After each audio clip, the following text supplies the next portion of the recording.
क्या नीट 2025 के exam pattern में कोई चेंज देखने को मिलेगा? क्या पेपर बहुत ज्यादा डिफिकल्ट आ जाएगा हाई कट ऑफ को देखते हुए, या सिलेबस में कोई चेंज देखने को मिलेगा? तो बेटा मैं बहुत क्लियर कर देना चाहता हूं, नीट 2025 एग्जाम में आपको ऐसा कोई भी चेंज देखने को नहीं मिलेगा। जैसे क्वेश्चंस आपने 2024 में देखे, जो सिलेबस आपने 2024 में फॉलो किया, वही सिलेबस आपको 2025 में भी फॉलो करना है। कुछ चीजों का बस आपको ध्यान रखना है। पहला, कि पेपर एनसीईआरटी से ही आएगा। आपको बस एफिशिएंट प्रैक्टिस करके अपना रिवीजन इस तरीके से करना है कि एग्जाम में आपको सारे देखे हुए क्वेश्चन मिले। मैं हर साल अपनी क्लास में टॉप 1000 क्वेश्चन कराता हूं और आप देखोगे 90% एक्यूरेसी के साथ मैं नीट एग्जाम का पेपर प्रिडिक्ट करता हूं, और यही प्रिडिक्शन अब आप भी कर पाएंगे मेरे नीट क्वेश्चन बैंक की मदद से। हमने लगभग 10,000 सवाल आपके लिए बनाए हैं बायोलॉजी के, लगभग 5,000 सवाल केमिस्ट्री के, और लगभग 5,000 सवाल फिजिक्स के आपके लिए बनाए गए हैं। ये सभी सवाल एक एक एनसीईआरटी लाइन से निचोड़ के बनाया गया है, और इसमें हर तरह के क्वेश्चन का ध्यान रखा गया है, चाहे वो स्टेटमेंट बेस्ड क्वेश्चन हो, चाहे वो असर्शन रीजन क्वेश्चन हो, चाहे वो मैच द फॉलोइंग हो, चाहे वो डायग्राम बेस्ड क्वेश्चन हो। हर तरह के क्वेश्चन का एक प्रॉपर ब्लेंड आपको मिलता है। इन किताबों का फॉर्मेट हमने कुछ इस तरीके से रखा है कि सबसे पहले आपको टॉपिक वाइज क्वेश्चन सॉल्व करने को मिलते हैं, और जब आप पूरा चैप्टर कंप्लीट कर लेते हो तो हम एक चैप्टर वाइज मॉक टेस्ट भी कराते हैं आपका। इन सभी क्वेश्चन के डिटेल्ड आंसर की और सॉल्यूशन आपको हमारी किताब में मिल जाती है, और साथ ही साथ आप हमारे फंडा बॉक्स ऐप पे इनका वीडियो सॉल्यूशन और इन ऐप प्रैक्टिस भी कर सकते हैं अगर आप कहीं ट्रैवल कर रहे हैं और अपनी किताब भूल जाते हैं तो। इन किताबों के साथ आप अगर हमारा पीवाईक्यू और एग्जाम्पलर का कॉम्बो भी परचेज कर लेते हैं तो आपकी पूरी प्रैक्टिस की जिम्मेदारी हमारी हो जाती है। मतलब आपने चैप्टर वाइज टेस्ट दिया, आपने टॉपिक वाइज क्वेश्चन किए, आपने पीवाईक्यू किया, आपने एग्जाम्पलर किया, और इसके बाद आप नीट एग्जाम देने जाएंगे तो सारे क्वेश्चन आपको देखे हुए मिलेंगे। ये एफिशिएंट क्वेश्चन सीरीज हमने आपके लिए बनाई है ताकि आपका टाइम वेस्ट ना हो इररिलेवेंट सवाल करने में, और एग्जैक्टली जहां से पेपर बन सकता है उन सभी टॉपिक को कवर करके एक कैप्सूल के फॉर्म में एक प्रैक्टिस क्वेश्चन सेट आपके लिए बनाया गया है। तो फटाफट नीचे दिए गए लिंक पे क्लिक कीजिए और आज ही इस बुक की मदद से अपनी नीट 2025 की जर्नी में चार चांद लगा लीजिए। ऑल द बेस्ट दोस्तों, आप PYQ previous years question solve कर रहे हैं और आप सॉल्व करते करते पहुंच गए हैं मैकेनिकल प्रॉपर्टी ऑफ फ्लूइड्स के पास। और फ्लूइड्स में सबसे इंपॉर्टेंट टॉपिक होता है प्रेशर। और प्रेशर्स में आपको केवल दो बातें ध्यान रखनी है, आपका काम तमाम हो जाएगा। क्या? छोटा सा समझ लेते हैं कि अगर मान लीजिए एक आपके पास एक ये सिस्टम है, एक कॉलम है, और इस कॉलम में कोई लिक्विड है, कुछ भी हो सकता है, कोई भी लिक्विड हो सकता है। ऐसे सूरत हाल में अगर आपसे पूछा जाए कि भाई साहब इस पॉइंट पे कितना प्रेशर होगा आप बताइए, तो आप कहेंगे बस हमको दो बातें बता दीजिए, हम प्रेशर बता देंगे। कह लगे कौन सी दो बातें? कह लगे एक तो हमको हाइट बता दीजिए कि कितनी हाइट पे ये मौजूद है, और दूसरा इसकी डेंसिटी क्या है। कहीं फिर क्या करेंगे, कहीं प्रेशर तो मिल जाएगा, क्योंकि प्रेशर पे फिर हम आंख बंद करके लिख देंगे HDG। तो आपने देखा, हमेशा सोती सर ने क्या कहा है कि अगर गुरु हाइट मिल गई तो प्रेशर उस पॉइंट का आपको मिल जाएगा, क्योंकि बस डेंसिटी और जी से गुणा करना लग जाएगा। दोस्तों, इतनी छोटी सी बात है, आइए चलते हैं प्रेशर पर आधारित कुछ सवाल हैं जो आपसे पूछे गए हैं, उन सवालों को लगाते हैं। क्या कह रहे हैं? कह रहे साहब एक बैरोमीटर है, कंस्ट्रक्ट ऑफ द लिक्विड, जिस लिक्विड में आप यूज करते हैं उसकी आपको डेंसिटी दे रखी है 760 kg मीटर क्यूब है। कहने लगे what is the height of the liquid column. कहें ठीक है, अब की और बेटा डी दिया है और कह रहे हो एच बताओ। सोती सर ने अभी बताया है कि हमको प्रेशर मिल जाएगा तो काम बन जाएगा, क्योंकि HDG होता है। अब यहाँ क्या करते हैं उस बात को भी दिमाग में बैठा लीजिए, सुन लीजिए, समझ लीजिए क्या कह रहे हैं बहनों भाइयों दोस्तों। कि when the mercury barometer reads 76 centimetre, यानी मरकरी वाला जो है उस समय 76 सेंटीमीटर है। मरकरी की हाइट मिल गई, इसका मतलब मरकरी का भी प्रेशर मिल गया। तो आपने कहा कि सोती सर ने बिल्कुल सही बताया है कि pressure of liquid is equal to, हम कह देंगे प्रेशर ऑफ मरकरी। बस काम बन गया। ये क्या हो गया, H लिक्विड का, ये लिख देते हैं। इसका डेंसिटी ये हो गई G, इधर आपकी हो गई मरकरी की हाइट और मरकरी की डेंसिटी इंटू जी कैंसिल। आपको किसकी हाइट चाहिए थी? आपको लिक्विड की चाहिए थी। तो लिक्विड की हाइट किसके बराबर हो जाएगा भैया? मरकरी के हाइट के बराबर मरकरी की डेंसिटी और लिक्विड की डेंसिटी। मरकरी की हाइट 76 सेंटीमीटर पे आपको मिल रहा था। डेंसिटी आपको दे रखी है 13,600 केजी मीटर क्यूब और डेंसिटी ऑफ लिक्विड थी 760। इससे इसको उड़ा लीजिए, ये कट के 1 हो गया। इसका मतलब हो गया आपका, क्या हो गया? इसका मतलब हो गया ये 1 है तो मल्टीप्लाई कर लीजिए तो आपको मिल जाएगा 1360। एक चीज ध्यान रखिएगा, ये सेंटीमीटर में है तो जाहिर सी बात है जो आपकी हाइट आएगी वो सेंटीमीटर में आएगी। है मैं राइट? क्यों? क्योंकि आपने कहा कि हमको ये हाइट सेंटीमीटर दे रखी थी और डेंसिटी आपकी जो थी वो कट गई, तो आपके पास उधर तो काम बन गया, यहाँ सेंटीमीटर आ गया। मीटर में बनाने के लिए डॉक्टर साहब 100 से भाग कर दीजिए, दैट मीन्स 13.6 मीटर। तो हाइट ऑफ द लिक्विड जब 13.6 मीटर होगी तो उस समय जो मरकरी होगा ना वो 76 मीटर पे होगा उसका पारा। तो that means B is the correct option. तो क्या बात बताई सोती सर ने? 2 बातें बताई। एक तो आपको सामने दिख रही कि भाई साहब प्रेशर इक्वेट कर देना, बराबर कर देना, सवाल निकल आएगा। दूसरा, अगर आपको हाइट मिल गई तो जाहिर सी बात है ऐसे सूरत हाल में आपको प्रेशर, उस पॉइंट पे प्रेशर आपको मिल जाएगा। मेरी उंगली वहां तक नहीं पहुंचेगी, पहुंच रही है, ठीक? उस पॉइंट पे आपको प्रेशर मिल जाएगा अगर उसकी हाइट आपको मालूम है। और सवाल कैसे लगेंगे? प्रेशर को इक्वेट कर दीजिएगा। पहला सवाल भी आपने लगाया प्रेशर को इक्वेट करके, दूसरा भी लगाएंगे, वो भी देखिए आपके नीट का ही सवाल है और जल्दी का है, 19 का है। आपको एक यू शेप दिख रहा है बेटा, एक दिख रहा है जिधर ऑयल है, देखिए इधर क्या लिखा है, ऑयल लिखा है। दूसरा आपको दिख रहा है ये वाली साइड जिसमें आपको क्या पड़ा है, वाटर का। तो आपको क्या करना है? कुछ नहीं करना है, pressure of water side equate कर देना है प्रेशर ऑफ ऑयल का। देख लेना भैया कहाँ पे दोनों के प्रेशर बराबर हो रहे हैं। हाइट या डेंसिटी पूछी जाती है, हाइट दिया होगा तो डेंसिटी पूछ ली जाएगी, डेंसिटी दी होगी तो हाइट पूछ ली जाएगी। बस इतना सा छोटा सा ख्याल है। पता नहीं क्यों आप लोग फ्लूइड मैकेनिक्स में बड़े परेशान रहते हैं। वाटर की बात करें तो अगर मेरी अनुभवी निगाह से देखें तो ये वाली हाइट पे इक्वेट हो रहा है, वो हाइट भी बिल्कुल साफ साफ दिख रही है। तो इधर क्या हो गई वाटर की 15, डेंसिटी ऑफ वाटर आपको दी भी गई है, देखिए 1000 केजी मीटर क्यूब दी गई है। जी आप जानते ही हैं। ऑयल की बात करते हैं, P equal to H G G, H दिया है 20 सेंटीमीटर। तो हमने कहा सर सेंटीमीटर इधर है सेंटीमीटर इधर है, कट जाएगा, कहा उसमें दिमाग लगाए, क्यों हम अपनी को बढ़ाएं। तो डेंसिटी ऑफ ऑयल निकालनी है जी, ये है। तो देखिए कितना आसान हो गया कि नहीं हो गया? इससे इसको डिवाइड कर दीजिए, ठीक?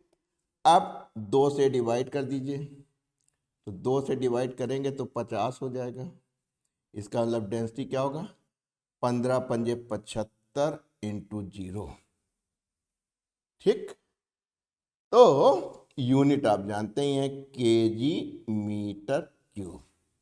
तो डेंसिटी सेंटीमीटर इधर था, सेंटीमीटर इधर था और सेंटीमीटर इधर था, तो वो अगर कन्वर्ट भी करते तो भी कट जाता। तो इसलिए आपको कोई दिक्कत नहीं हुई। तो इतना छोटा मोटा अप्रॉक्सीमेशन जब PYQ कर रहे हो तो ये मान के चल रहे उस लेवल पे पहुंच गए हो कि अगर यूनिट कहीं बैलेंस हो रही तो उसको लिख के फिर से काटने की जरूरत नहीं है, क्योंकि आपको टाइम बचाना है। 1 मिनट के अंदर सवाल पढ़ना, समझना, लिखना, करना और सही बबल, सही गोला बना के आना है मेरे दोस्त, मेरे भाई, मेरे हमदम। इसमें भी आपने देखा कि कुछ नहीं है। हम होते तो बस देख के खुश हो जाते आपकी जगह इम्तिहान देने, जहां हमको ये दिख रहा होता तो वहां पे हम कहते यार डिस्टेंस मिल रहा है कहीं ना मिल रहा है। देखिए एक बेसलाइन खींच लेते, यहाँ पे हम प्रेशर देख लेते ऑयल का, और यहाँ पे इधर क्या दिख रहा है आपको, वाटर, इनिशियल फाइनल वाटर दिख रहा है। बस बिल्कुल वैसे ही है। और देखिए 2017 का है और पिछली बार 2019 में है, मतलब सेम चीज़ है, कोई फर्क नहीं है। मेथड भी सेम है, एक लाइन में लग जाता है। ये वहाँ आप लिखिएगा भी नहीं कि भाई P ऑयल प्रेशर दोनों का उस पॉइंट पे बराबर होगा, क्योंकि हाइट बराबर है, H बराबर है, तो ठीक।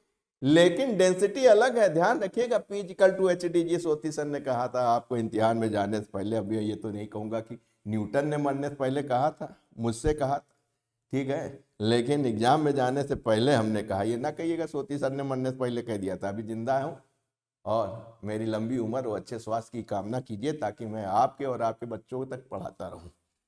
आइए साहब यहाँ चलते हैं, और आपने कहा height of oil, density of oil into G, height of water, density of water into ji.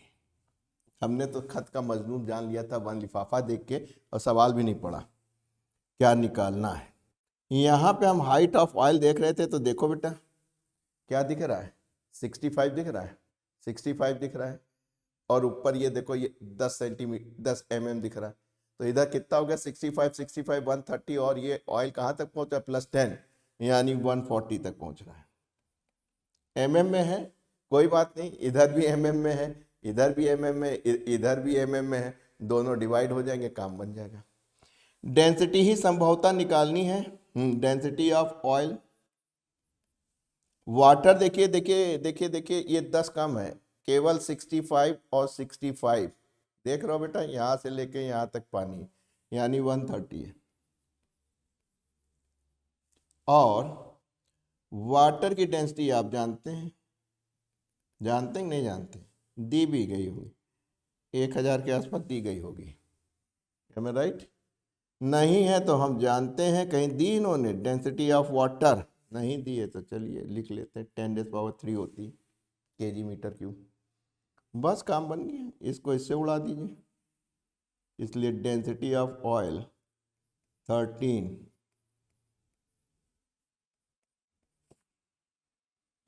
Divide कर दीजिए, और देखिएगा ये 0.928 जाएगा। 1000 से जब आप गुणा करेंगे तो 928 kg/m³ हो जाएगा, यानी डी इज द करेक्ट। तो एक चीज देख रहे गुरु, प्रेशर में कुछ करना ना नहीं है, बस प्रेशर को इक्वेट कर देना उस 2 पॉइंटों पे, क्योंकि जहां हाइट बराबर हुई तो प्रेशर बराबर होगा, प्रेशर बराबर होगा तो H × D, और जी आपको लेना ही पड़ेगा क्योंकि फोर्स अपॉन एरिया होता है बेसिकली। तो आप इतना ध्यान रखिए, फटाफट आपके काम लग जाएंगे। फ्लूइड मैकेनिक्स से एक सवाल आता है, वो बच्चे अक्सर कहते हैं कि कठिन होता है, नहीं होता है मेरे दोस्त, मेरे साथ बने रहिए, देखते रहिए, और सवाल को पेन पेंसिल उठा के सवाल लगाना शुरू कर दीजिए। ये भी सवाल बहुत अच्छा है क्योंकि आपको बेसिक फार्मूला मालूम है। Approximately depth of N ocean, थोड़ा सा आपको ओशन बनाने की कोशिश करें, क्योंकि आप जानते हैं कि डायग्राम जब बन जाता है तो आपको बड़ा मज़ा आता है। जिन बच्चों ने हमारी Newton's law of motion, work, power, energy और ग्रेविटेशन देख लिया है, तो अब उनको ये भी देखना चाहिए। क्या कह रहे हैं, कंप्रेसिबिलिटी आपको दी गई है, डेंसिटी ऑफ वाटर आपको दी गई है, लगभग वही है बाबू जो आप पानी की कहते हैं, वही ओशन की भी लग रही है। Fraction of compression of water obtain bye bottom. यहाँ पे क्या होगा? आपने कहा सर हमको मालूम है, इसको मासूम है। कहीं क्या, कहीं जो बल्क मॉडुलस होता है वो बराबर P माइनस, तो आप समझते हैं कि अगर वॉल्यूम में चेंज करेंगे तो रेसिप्रोकल टू प्रेशर होता है। वॉल्यूम में अगर चेंज आएगा तो क्या हो जाएगा? जाहिर सी बात है कि प्रेशर, अगर वॉल्यूम घटाएंगे तो प्रेशर बढ़ जाएगा, वॉल्यूम बढ़ाएंगे तो प्रेशर बढ़ जाएगा। ये नेगेटिव साइन उसी को रिप्रेजेंट करता है। आपको फ्रैक्शन ऑफ प्रेशर का चाहिए था। What fraction of compress water, यानी ये कंप्रेस करेंगे तो प्रेशर बढ़ेगा। तो आपने कहा ऐसे सूरत में P अपान बल्क मॉडुलस, जिसको P से लिखते हैं, लेकिन आपको कंप्रेसिबिलिटी दी है। आप जानते हैं जो कंप्रेसिबिलिटी होती है वो रेसिप्रोकल टू बल्क मॉडुलस होती है। यानी 1/B की जगह आप क्या लिख सकते हैं? आप लिख सकते हैं कंप्रेसिबिलिटी। ठीक, आप देखिए प्रेशर के नाम पे आपको क्या दे रखा है? प्रेशर के नाम पे आपको H दे रखा है। और सोती सर ने क्या कहा है कि अगर हाइट मिल गई तो मेरे दोस्त, मेरे हमदम, मेरे साया, आपको प्रेशर मिल गया, क्योंकि ये HDG के बराबर होता है। बचपन कक्षा 8 से मालूम था। तो हम H 2700, D 10⁻3, G को हम 10 मान लेते हैं। जिंदगी आसान करने के लिए हमें कौन साइंटिस्ट बनना है। कंप्रेसिबिलिटी आपको दे रखी है 45.4 -11। M I right? सही दे रखा है ये डेटा। M I right? सही दे रखा है डेटा। चलिए मान के चल रहे हैं सही दे रखा है। तो metre pascal inverse KG metre cube, तो आपको सही आना चाहिए। -2 लग रहा है, और यहाँ पे 5 और ये एक 6। M I right? ये मसला 4 2 6 का हो गया। 6 गया तो -5। दोस्तों जल्दी से करने के लिए, मैं चेक करने के लिए कि डेटा हमको सही मिला है, हमेरी पीपीटी बिल्कुल ठीक है, तो मैं आपसे गुजारिश करूंगा कि मुझको माफ़ी दीजिए, और मैं जल्दी से 27 गुणे 4 5 -4 करके देख लूँ। यस आ गया।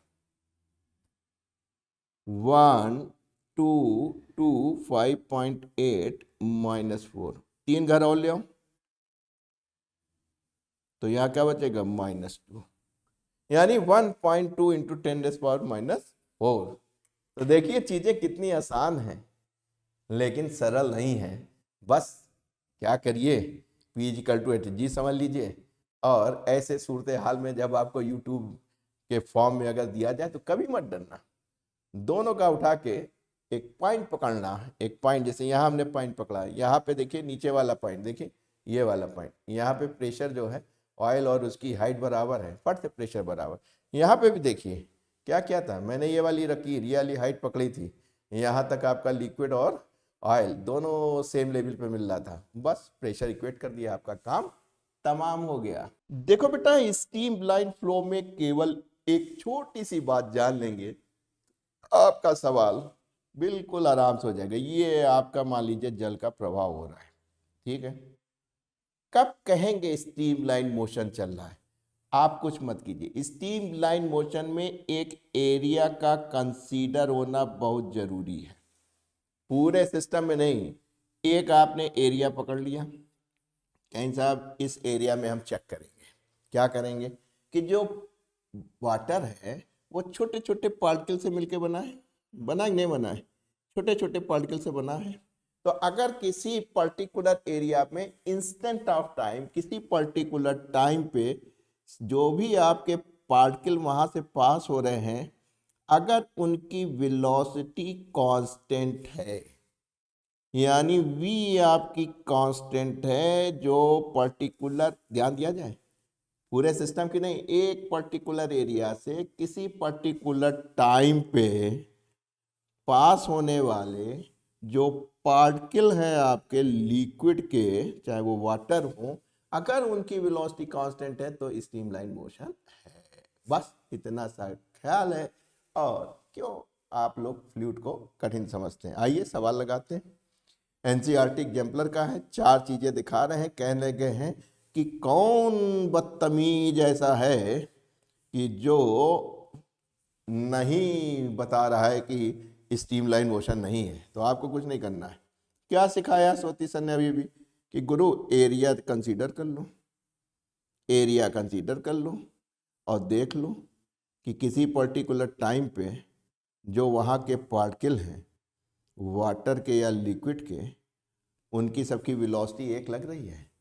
जब आप इसमें आए तो आपने कहा अरे बाप रे, यहाँ इस एरिया में देखें तो ये वाला कहीं और जा रहा है, वो वाले कहीं और जा रहे हैं, या इस एरिया को आपने कंसीडर किया तो इसमें और इसमें v कांस्टेंट है, इसमें भी v कांस्टेंट है, इसमें भी v कांस्टेंट है। राइट कि पार्टिकल की वेलोसिटी कांस्टेंट लग रही, इसमें नहीं लग रही। तो यानी कि जो d है वो सही है, क्योंकि वो गलत है, क्योंकि गलत को ही पूछ रहे हैं कि कौन सा है जो स्ट्रीमलाइन नहीं कर रहा है। कहीं ये वाला नहीं कर रहा, डी वाला, बाकी ये सब कर रहे हैं कि एक पर्टिकुलर इंस्टेंट में एक पर्टिकुलर एरिया से पास होने वाले जो पार्टिकल हैं लिक्विड के या वाटर के, व्हाटएवर इज देयर, उनकी वेलोसिटी अगर कांस्टेंट है, सिमिलर है, तो यूनिफॉर्म है, तो इसका मतलब स्ट्रीमलाइन मोशन है। चलें आगे। अलोंग ए स्ट्रीमलाइन मोशन, कहने लगे साहब एनसीईआरटी वाले कह रहे हैं कि स्ट्रीमलाइन मोशन क्या होता है। कहीं सोती सर की जय होती। उन्होंने बताया गुरु एक एरिया होगा, एक टाइम होगा, उससे जितने भी पार्टिकल जिस समय उसमें पास हो रहे हैं उनकी वेलोसिटी कांस्टेंट होगी। ढूंढा आपने, मिल गया। Velocity of all fluid particles across A given portion is constant. Given portion का मतलब एरिया ही है, कांस्टेंट है। क्या कांस्टेंट है? वेलोसिटी। तो आपने कहा, आंख बंद किया और देखो बेटा, ये सवाल इक्वेशन ऑफ क्वांटिटी का कितना अच्छा एग्जाम्पल है। कह रहे हैं कि ideal fluid flow through a pipe of circular cross section of 2 section. कौन कौन से हैं? एक का डायमीटर है 2.5 और दूसरे का डायमीटर है 3.25 सेंटीमीटर। तो आपको ratio of velocity of 2 pipes बतानी है। यानी आपने क्या कहा कि सर हम इक्वेशन ऑफ कॉन्टिन्यूटी लगा देंगे, कॉन्टिन्यूटी लगा देंगे। कहीं ये क्या होता है? कहीं बहुत सिंपल होता है सर, एरिया और उसकी वेलोसिटी का प्रोडक्ट कांस्टेंट होता है, यानी a टू b2। सपोज अगर आपका स्ट्रीमलाइन मोशन चल रहा है तो आप कह सकते हैं कि इस एरिया a1 से अगर v1 वेलोसिटी से आपका फ्लूइड पास हो रहा है, तो यहाँ का अगर एरिया a2 है तो उसकी वेलोसिटी v2, वहाँ से जो स्ट्रीमलाइन मोशन की जो वेलोसिटी इस एरिया से है जो v2, उसके बराबर होती। बस काम बन गया आपका। आपने कहा सर ये तो एरिया सर्कुलर है आपका, तो पाई आर स्क्वायर हो गया। देखिए दिया है पाइप इज ए सर्कुलर, तो ये हो गया pi R square v1 is equal to pi r2 square v2। Pi pi cancel कर दीजिए। इसका मतलब आपको वेलोसिटी का रेशियो निकालना था v1 v2, तो r2 अपान r1 का स्क्वायर हो जाएगा। आपने कहा सर रेडियस तो दिया नहीं, अरे ठहर जाओ, डायमीटर दिया है ना। तो कौन सी आफत हो गई? डायमीटर का आधा रेडियस होता है, क्यों आधा?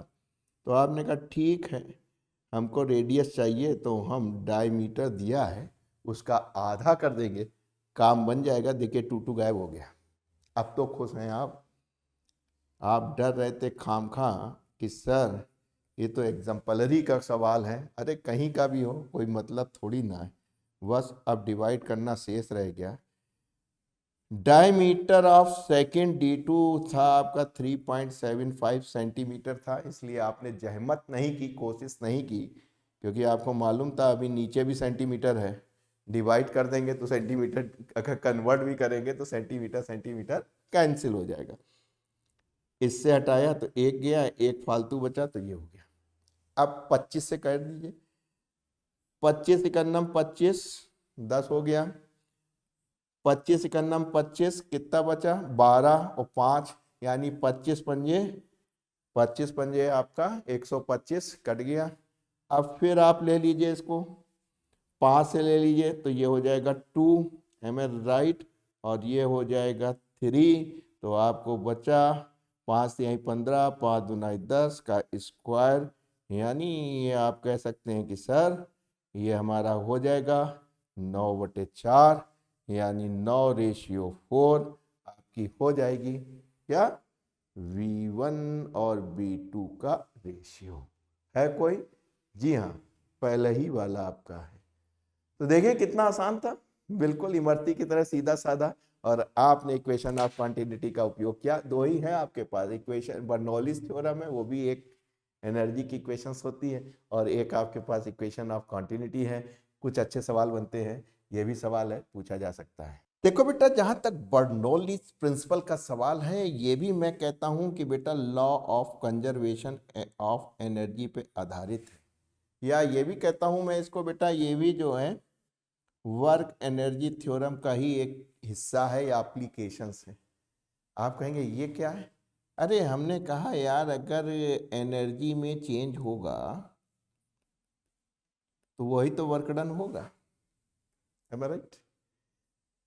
आपने कहा हाँ बिल्कुल सही बात है, ये तो आप सही कह रहे हैं। अगर हम एक छोटा सा सिस्टम बना के आपको समझाने की कोशिश करें, क्या लगे सर ये तो लिक्विड है, हमने कोई बात नहीं, लिक्विड अगर चल रहा होगा, बह रहा होगा, तो उसके पास वेलोसिटी होगी, ठीक है। क्या लगे मास नहीं निकाल पाएंगे, हमने कहा वॉल्यूम और डेंसिटी तो निकाल दोगे, उससे उसका मास मिल जाएगा। क्या लगे अगर ये हमारा कोई लिक्विड है, सपोज ये हमारा वाटर फ्लो कर रहा है, तो ऐसे सूरत हाल में आप कह सकते हैं, क्या कह सकते हैं कि अगर हम एक रेफरेंस पॉइंट ले लें यहाँ से यहाँ तक का, एम आई राइट, यहाँ से यहाँ तक का, 2 मिनट लगेगा बेटा, जल्दी से समझा दें, फिर सवाल लगाने में आपको बहुत आसानी रहेगी। चाहे आप ये लगाएं PYQ या डेटाबेस लगाएं हमारा, ये H1 है, ये H2 है, यहाँ से V1 से गया था, यहाँ से V2 से निकला, तो आपने कहा कि सर H की वजह से उसके पास पोटेंशियल एनर्जी है और वेलोसिटी की वजह से ये है, तो लॉ ऑफ कंजर्वेशन को फॉलो करेगा, यानी कि जो एनर्जी में इस पॉइंट पे जो एनर्जीज हैं उसका जो डिफरेंस होगा वही उसके वर्क डन के बराबर होगा, F × D। और आप जानते हैं इसको अगर हम प्रेशर में बदल लें, ये बराबर होता है F × D। अगर हम इसको प्रेशर में बदल लें, क्योंकि किसी एक निश्चित एरिया से पास हो रहा है आपका, ठीक, अलग अलग एरिया है, कोई ऐसी बात नहीं है, वॉल्यूम सेम होगा उतना ही। तो आपने कहा कि फोर्स = इतना, तो आपने कहा कि सर F की जगह प्रेशर इनटू एरिया, और D ये क्या बना रहा है आपका वॉल्यूम। तो ये वॉल्यूम बना लेगा, जैसे ही हम इसको इससे डिवाइड कर देंगे अपनी एनर्जी से, तो जाहिर सी बात है आप देखेंगे कि जो आपकी कांस्टेंट हो रहा है, यानी कि यहाँ पे एनर्जी और यहाँ पे जो एनर्जी है, वो उसका जो डिफरेंस है वो इसके बराबर आता है। बहुत ज़्यादा डिटेल में नहीं जाएंगे, थोड़ा समझाने के लिए था और बेहतर बताने के लिए आपको एक लाइन में लिख रहा हूँ। पॉइंट 1 यानी A इस पॉइंट पे देखिए और इस पॉइंट पे देखिए, प्रेशर वॉल्यूम से डिवाइड हो चुका है, तो आप कहेंगे कि जो ½mv² थी, अगर इसको वॉल्यूम से डिवाइड कर दे तो किस में बदल गया है बेटा, डेंसिटी।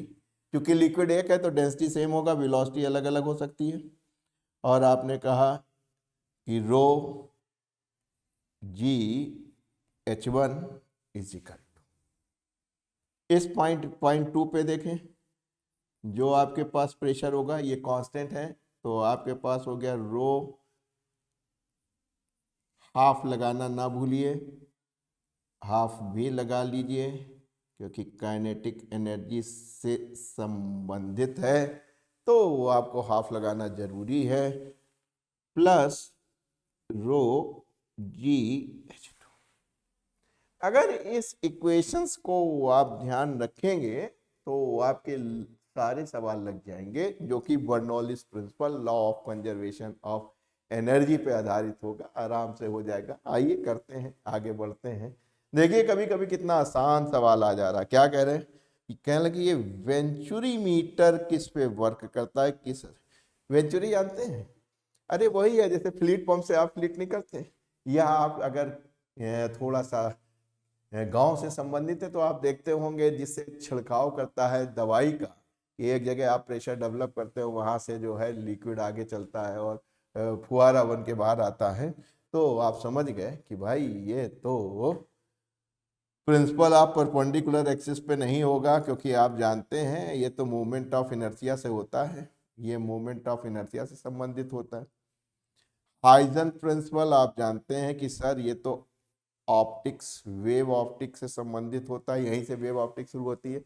हाँ, बर्नौलिस प्रिंसिपल पे है कि अगर हम प्रेशर्स में चेंज करते हैं, अगर प्रेशर्स में चेंज करते हैं तो जो फ्लूइड निकल रहा है उसकी वेलोसिटी में फर्क आ जाता है। थ्योरम ऑफ पैरेलल एक्सिस, ये भी आपने कहा अरे ये हमको मालूम है, रोटेशन पढ़ चुके हैं, ये मोमेंट ऑफ इनर्शिया से है। तो वैसे भी आप देख लेते, दो चीजें मोमेंट ऑफ इनर्शिया से थी, एक वेव ऑप्टिक्स की थी, तो कौन सा सही होता? यही होता। तो आपकी जो वेंचुरी मीटर होती वो प्रिंसिपल ऑफ बर्नौलिस थ्योरम पे ही काम करती। चलते हैं आगे। ये भी सवाल बहुत अच्छा है, थोड़ा सा लॉजिक आप रखेंगे तो काम बन जाएगा। Small hole of the cross section area of 2 mm square, यानी ए आपको दिया गया है और बहुत छोटा सा है, मिलीमीटर का स्क्वायर के बराबर है। Bottom off fully filled open tank, एक टैंक बना लें। सपोज ये हमारा एक टैंक हो गया और इस टैंक के बॉटम पे आपने एक छोटा सा इतने एरिया का पानी से भरा है, पानी से भरा हुआ है, बिल्कुल लबालब, कोई दिक्कत नहीं है। ठीक, आपकी जो हाइट है वो आपको पता होनी चाहिए और उम्मीद है कि इन्होंने दी होगी, यस दी है 2 मीटर। क्या लगे यहाँ से बताइए कितना वॉल्यूम पर सेकंड निकलेगा? आपने कहा इफ्लेक्स वेलोसिटी, थ्योरी में आपने इस शब्द का यूज किया होगा ऐसे सूरत हाल में, और ये देखा था कि v = 2 था, ये इसकी यूनिट मीटर पर सेकंड थी। M I right? आपको क्या निकालना है? वॉल्यूम पर सेकंड। तो भाई साहब आधा काम मिल गया इस एरिया से, ये जो आपको एरिया है इससे आप इसको मल्टीप्लाई कर दें। अगर मीटर पर सेकंड को मीटर स्क्वायर से मल्टीप्लाई कर दें तो मीटर क्यूब पर सेकंड आ जाएगा। बस इतना सा ख्वाब था, यही आपको करना था। तो इफ्लेक्स वेलोसिटी यहाँ पे क्या होगी? 2 होगी। 10 कहा है, नहीं भी कहता तो भी ले लेता। तो ये हमारी क्या हो गई? 40। 40 का मतलब समझ रहे हैं? 6 छंग 36, थोड़ा सा इससे ज़्यादा आप देख लीजिएगा, हमने थोड़ा अप्रॉक्सीमेट कर लिया, 6.5 ना लेके इतना ले लिया। अब हमको क्या निकालना है? Volume per unit time.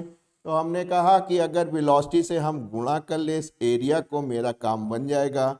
Area कितना है आपका? mm है, mm का स्क्वायर है, यानी -3 का स्क्वायर, ये आप जानते हैं, -3 इंटू -3। अब मीटर क्यूब बन गया, मीटर स्क्वायर बन गया बेटा। बस मल्टीप्लाई कर लीजिए, 4 6 और 6 दूनाई 12 -6। M I right? 2 घर हम इसको उधर और ले आते हैं, एक के बाद लगाएं तो ये आपका क्या हो गया कि ये हो गया 4, एम आई राइट? ये हो गया 6 और 6 दूनाई 12, 2 के बाद लगा है -6 है, और आप इससे गुणा कर लीजिए 2 मीटर क्यूब। तो आपका ये कितना आ जाएगा? 1. यही तो आ रहा है, 12.6 इंटू इतना मीटर क्यूब पर सेकेंड। दिख रहा है बेटा?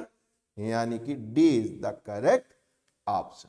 देखो बेटा ये सवाल कितना अच्छा कह रहे हैं कि wind of speed 40 metre per second. थोड़ा सा बड़ा कर दें तो आपको और अच्छा दिखने लगे हैं। लार्ज हो गया, 40 metre per second below parallel to the roof of the house. एक हाउस है, उसकी रूफ बना देते हैं, ये आपकी रूफ हो गई, एम आई राइट? और ये आपकी हवा जो है वो फ्लो कर रही है, कितना बेटा? 40 मीटर पर सेकेंड से। आपको एरिया ऑफ द रूफ भी दिया गया है। एरिया ऑफ द रूफ कितना दिया है बेटा? 250 मीटर स्क्वायर का। ठीक हो क्या रहा है? Assuming that pressure inside is the atmospheric pressure, तो आपने कहा कोई बात नहीं, हमने ये मान लिया कि यहाँ पे एटमॉस्फेरिक प्रेशर P1 है और इसकी वजह से इस पॉइंट पे P2 हो जाएगा। ठीक, हवा जा रही है तो प्रेशर, एटमॉस्फेयर कम हो रहा है तो प्रेशर भी कम हो जाएगा। बताना क्या, कहने लगे force exerted by the wind. देखिए भाई साहब, force exerted by the winds on the roof, हवा जो बह रही है 40 मीटर पर सेकंड से, वो कितना दबाव लगाएगी हमारी छत के ऊपर। तो आपने कहा हमको मालूम है, इसको मासूम है कि जो भी आपका प्रेशर डिफरेंस होगा, ठीक है, वो फोर्स अपॉन एरिया होगा। एरिया मालूम है तो फोर्स कितना होगा? कहीं साहब प्रेशर डिफरेंस निकाल दीजिए, एरिया आपको दे रखा है 250 मीटर स्क्वायर, गुणा कर दीजिए, उत्तर आ जाएगा और AIPMT 2015 में डॉक्टर बन जाते। कहीं साहब प्रेशर क्या लगाएं, कहीं वेलोसिटी भी है, डेंसिटी भी दे रखी है, कहीं क्या करना है, बर्नौली थ्योरम लगा दीजिए। कैसे लगाएंगे? तो आपने कहा कि sir P1 plus half rho, air तो एयर है, ये बराबर हो जाएगा P2 प्लस 1/2 रू B2 स्क्वायर। ठीक, जब ऊपर से हवा चल गई तो ये अंडरस्टूड हो गया कि भाई वहां से थोड़ा सा एटमॉस्फेयर हटा है तो वहाँ प्रेशर कम होगा, तो इसको आप इधर ले आइए, तो देखिए आपके पास प्रेशर डिफरेंस मिल गया, ये बराबर हो गया 1/रो V2 स्क्वायर 1/रो V1 स्क्वायर। कॉमन ले लीजिए, छुप तो नहीं रहा है? नहीं भाई, कुछ डेंसिटी क्या है? 1.2 दे रखा है। ठीक, वेलोसिटी पहले कुछ नहीं थी, शांत बैठे हुए थे, कोई फर्क नहीं था, जितना अंदर प्रेशर था उतना उतना, तो चल गई हवा, उड़ हवा छप्पर। तो हमने कहा कि साहब 40 मीटर पर सेकंड चल गया, पहले सही था, हवा नहीं चल रही थी, आंधी नहीं चल रही थी, छप्पर हमारा वैसे ही था। ये हो गया 0.6 इंटू 40 इंटू 40, काट दीजिए। ठीक, तो ये हो गया 4×6 = 24 इंटू 40। आइए इधर रख लेते हैं, फोर्स निकालना था, 24 इंटू 40, एरिया आपके पास 250 था। ओ, कॉमन गया आपके पास, बहुत अच्छा। 25 चक्का 100 और 2 जीरो पहले से थे, तो आपके पास कितने हो गए? 2 2 4, एक और ले आइए, यानी कि -4 1 5 न्यूटन। अब मसला फंसा कि भाई साहब अपवर्ड होगा कि प्रेशर जो फोर्स है वो डाउनवर्ड होगा। देखो बेटा, जब आपने हवा चला दिया, एटमॉस्फेयर वहां से हटा दिया, तो वहां पे प्रेशर कम होगा, तो इसका मतलब है कि P1 is greater then P2। तो यही सी बात है कि प्रेशर नीचे से ज़्यादा है तो फोर्स भी नीचे से लगेगा ऊपर की तरफ, यानी ये वाला फोर्स लगेगा जिसको आप कह देंगे अपवर्ड डायरेक्शन, यानी 2.4 into 10⁵ Newton in upward direction. ठीक, तो चीज़ें आसान हैं, अगर आप उनको समझते जा रहे हैं, एनालाइज करते जा रहे हैं, करते चले जाएंगे तो काम बन जाएगा। हाँ, फिजिक्स सरल है लेकिन आसान नहीं है, आग का दरिया है और तैर के ही जाना है। आइए साहब आगे चलते। एक आपके पास सिलेंड्रिकल ट्यूब थी, बहुत अच्छी बात थी, उसका आपके पास रेडियस था R था, बहुत अच्छी बात थी। आपने क्या किया कि इसके आगे आपने एक लगा दिया, जिसमें N छेद कर दिए, खूब सारे फुहारा बना दिया, यहीं से पानी निकलेगा। जो पानी जिस रेट से यहाँ से जा रहा है, वही छोटे छोटे छोटे छोटे छोटे छिद्रों से होते हुए बाहर निकलेगा। तो बताना क्या है आपको? आपको बताना है कि अगर velocity of the V exact, यहाँ से V वेलोसिटी से चला, ये आपके पास रेडियस R है, तो यहाँ से जो निकल रहा है V' क्या होगी, जबकि आपके पास नंबर ऑफ होल्स जो है वो आपके पास N है। और उनका रेडियस आर है। तो आपने कहा कि sir law of conservation of mass ही लगेगा, जितना फ्लो हमारा यहाँ से जा रहा है उतना ही फ्लो निकल रहा है। यहाँ से रेट ऑफ फ्लो कितना है, एरिया इंटू वेलोसिटी, और यहाँ पे क्या हो जाएगा, कहीं उतना ही एरिया इंटू वेलोसिटी हो जाएगा। एन है तो एन टाइम हो जाएगा, बस काम बन गया। कहीं यहाँ एरिया क्या लगे, pi R square into velocity V दे रखा है। कहीं यहाँ क्या है, क्या लगे, छोटे छोटे रेडियस है ये वी डैश, तो पाई पाई कैंसिल हो गया, इसलिए वी डैश बराबर V into R square upon R square, और एन तो रहेगा ही। है कोई, yes, B is the correct option. देखो बेटा, विस्कोसिटी के जो सवाल होते हैं उसमें सबसे ज्यादा इंपॉर्टेंट होता है टर्मिनल वेलोसिटी, जिसका फार्मूला आप जानते हैं कि 2 सिग्मा माइनस रो रेडियस का स्क्वायर जी 9 टाइम नीटा, जो कि आप कहते हैं कोफिशिएंट ऑफ विस्कोसिटी। इस फार्मूले का दोस्तों हम लोग काफी उपयोग करेंगे।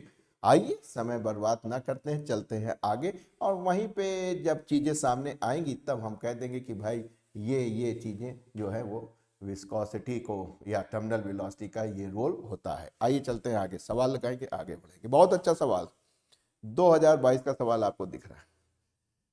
कह रहे हैं कि स्फेरिकल बॉल है, जो रेडियस आर है ना, जो लिया है इसमें आर, वो यही है, जो स्फेरिकल बॉल है उसका रेडियस है, is drop in a long high viscous liquid, यानी कि आप समझ रहे हैं कि जो कोफिशिएंट ऑफ विस्कोसिटी, इसको बहुत से लोग ईटा और कुछ लोग नीटा बोलते हैं, वो है हाई विस्कस फोर्स है, हाई विस्कस लिक्विड है, तो जिसकी वजह से आपको क्या पड़ेगा कि विस्कस फोर्स भी बहुत होगा। ये था कुछ, और ये था आपका एक spherical ball of radius R. ठीक, इनिशियली जब आप इसको ड्रॉप करेंगे तो आप कहेंगे कि सर u बराबर 0 होगा, फिर क्या होगा, वही होगा जो मंजूर खुदा होगा, यानी कि ये mg लगेगा और ये बढ़ने लगेगा, इसकी वेलोसिटी जो है वो बढ़ने लगेगी। लेकिन जो लेयर्स है ना, ये वाटर की लेयर जो आप देख रहे हैं, ये जो वाटर्स की लेयर देख रहे हैं ना, ये जो है इस पे जो है विस्कस फोर्स लगाने लगेंगी। तो जब इस पे विस्कस फोर्स लगने लगेगा, यानी शुरू में तो अंडर ग्रेविटी आ रहे भैया, धरती माता कह रही चले आओ चले आओ चले आओ, ठीक, तो इनकी वेलोसिटी आते आते बढ़ जाएगी। लेकिन उसके बाद जो हाई विस्कस लिक्विड होने के कारण जो इसके अपोजिट डायरेक्शन में जो विस्कस फोर्स लग रहा है, वो एक्सेलेरेशन ड्यू टू ग्रेविटी को जो है, जो नीचे ला रहा है, जो ऊपर विस्कस लग रहा है, तो ये दोनों एक्सेलेरेशंस को जो है बैलेंस कर देगा।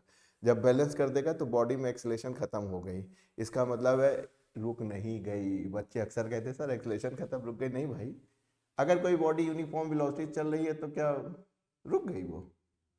भाई अगर वेलोसिटी आपकी कांस्टेंट होती है तो उसमें जो एक्सेलेरेशन हो जाता है 0, तो क्या बॉडी रुक जाती है? एक यूनिफॉर्म वेलोसिटी चलने लगती है। वही स्थिति ये हो रही कि एक्सेलेरेशन ड्यू टू ग्रेविटी यहाँ लग रही थी नीचे की ओर, और विस्कस फोर्स के कारण जो है जो एक्सेलेरेशन लग रही थी वो ऊपर थी, ऊपर की ओर अपोजिट डायरेक्शंस में लग रही थी। दोनों जब अपोजिट में इक्वल हो जाएंगी तो नेट एक्सेलेरेशन तो 0 हो जाएगा आपका। इसका मतलब है कि एक्सेलेरेशन 0 है, कांस्टेंट वेलोसिटी से वो चलने लगेगी नीचे की ओर।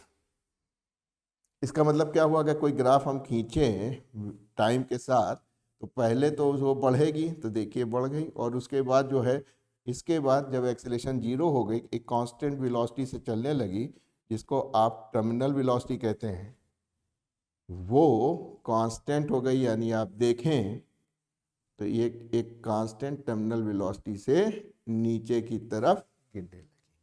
तो बी ग्राफ जो है बिल्कुल सही रिप्रेजेंटेशन है इस सिचुएशन का। आगे चलते हैं, क्या कह रहे हैं? कह रहे हैं कि साहब velocity of small ball of mass m और डेंसिटी d है। ये आपकी बॉल है जिसका मास m है और इसकी खुद की डेंसिटी d है। Drop in a container fill with a glycerine. चलिए साहब एक कंटेनर बना देते हैं जल्दी से। ये बन गया आपका एक कंटेनर और इस कंटेनर के अंदर आपने ग्लिसरीन भर रखी थी जिसकी डेंसिटी पता होनी चाहिए, हाँ दिए हैं। इसकी जो डेंसिटी है वो आपकी D/2 है। क्या कह रहे हैं? कह रहे हैं आफ्टर सम टाइम क्या हुआ, कंटेन विल ड्रॉप इतना after some time. If the density is D/2 then the viscous force acting on the ball will be, क्या होगा? Velocity of a small ball इतना इतना drop in a container fill with the glycerine become constant. Constant हो गया, constant हो गया, इसका मतलब है क्या अचीव कर लिया है उसने टर्मिनल वेलोसिटी अचीव कर ली है, जिसका मतलब जो है एक्सेलेरेशन उसका 0 हो गया, यूनिफॉर्म वेलोसिटी से आ रही है। ऐसे समय में जो विस्कस फोर्स होगा, विस्कस फोर्स वो किसके बराबर होगा? गिर तो रही है बेटा, मान ली इस सिचुएशन में आ गई थी, यहाँ तक आ गई थी, ठीक, ये आ गया था आपका, तो धरती माता तो मानेंगे नहीं, कहीं गुरु आओ mg, ठीक, और इस पे वाइनेंसी फोर या अपथ्रस्ट लगेगा, कौन लगाएगा? ये आपका जो ग्लिसरीन है, इसी की वजह से आपके पास वाइनेंट फोर्स या अपथ्रस्ट लगता रहेगा। तो आपने कहा mg माइनस वाइनेंट फोर्स या अपथ्रस्ट। आपने कहा ठीक है, हमें ये तो मालूम नहीं होगा कि कितना मास उस पर लगा रहा है, हमने कहा वॉल्यूम तो मालूम है, तो आपने कहा दोनों का वॉल्यूम सेम होगा, तो ये हो जाएगा वॉल्यूम इंटू डेंसिटी इंटू जी। क्या लगे हमारा क्या है, कहीं वॉल्यूम तो उतने ही लोगे जितने वॉल्यूम आपका अपथ्रस्ट कितने लगेंगे जितने वॉल्यूम से आप आ रहे हैं। डेंसिटी कितनी है आपकी D/2 है, इंटू जी हो जाएगा, बस काम बन गया। आपने कहा कि सर अगर V इंटू जी हम कॉमन ले लें तो D माइनस D/2 हो जाएगा, यानी VG डेंसिटी एक में से आधा गया तो आधा बन गया। आप अच्छी तरह भली बात ही जानते हैं कि वॉल्यूम इंटू डेंसिटी क्या बनाता है, मास बना देगा, यानी मास बना देगा, यानी m हो जाएगा मास बराबर वॉल्यूम इंटू डेंसिटी, जी से गुणा हो गया G/2। ऐसे सूरत हाल में जब उसकी टर्मिनल वेलोसिटी को अचीव कर लेगा, यानी वेलोसिटी कांस्टेंट हो जाएगी, उस समय जो है उस पर जो फोर्स लगेगा, विस्कस फोर्स लगेगा, वो mg/2 लगेगा। देखो बेटा ये सवाल कितना अच्छा कह रहे हैं, 2 स्मॉल स्फेरिकल मेटल बॉल है, आपके पास 2 मेटल बॉल हैं, अलग अलग रेडियस की हैं, कोई दिक्कत की बात नहीं है, ठीक। Having equal masses and are made up of material of density, इसकी डेंसिटी ρ1 है, इसकी ρ2 है, और साथ में संबंध भी दिया गया है कि ρ1 is 8 time of ρ2 of radii 1 mm, यानी ये R1 आपका 1 mm का है बेटा, और थोड़ा सा बड़ा कर लें ताकि बच्चे देख सकें, R2 बराबर 2 mm का है, यानी रेडियाई आपकी अलग अलग हैं, डेंसिटी अलग अलग हैं, लेकिन लिक्विड तो एक है जिसके अंदर ये दोनों विचरण करेंगी, इनको आप डालेंगे तो लिक्विड एक है। अगर हम बहुत अच्छा करने की कोशिश करें तो यहाँ एक बना देते हैं कॉलम, जिसके अंदर जो है, अरे भाई हटो, जिसके अंदर ये लिक्विड पड़ा हुआ है, जिसका कोफिशिएंट ऑफ विस्कोसिटी जो है वो आपका ईटा या कुछ लोग नीटा भी बोलते हैं, और जो इसकी डेंसिटी है वो है 0.1 ρ2, ठीक। बस काम बन गया, करना क्या है, रेशियो ऑफ टर्मिनल वेलोसिटी बताना है। तो आपने कहा हमको मालूम है, इसका मासूम है कि भाई terminal velocity is given 2/9 R² rho minus sigma eta into G, ठीक बेटा।